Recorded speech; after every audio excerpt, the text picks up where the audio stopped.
Est-ce qu'il sera influencé par la déclaration de Donald Trump? Aujourd'hui, on en revient à la question des leviers. Quels sont les leviers suffisamment forts pour contraindre Vladimir Poutine à réagir? Et puis, dernier point, moi je pense que Vladimir Poutine a fait une très grave erreur stratégique en ne prenant pas Donald Trump au sérieux, notamment suite au dernier coup de fil qui ont eu lieu, faire tirer sur les villes ukrainiennes et pratiquement immédiatement après, ou en pendant. Ça prouve bien qu'il n'a pas pris Donald Trump au sérieux. Et peut-être que c'est une erreur stratégique en termes de géopolitique. Oui, d'ailleurs, Donald Trump avait parlé de ça en parlant de sa femme.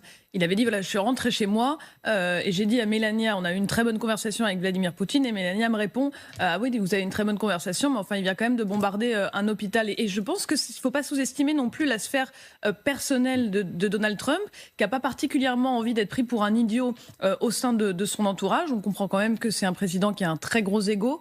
Donc ça compte aussi, et c'est effectivement sans doute une erreur de Vladimir Poutine.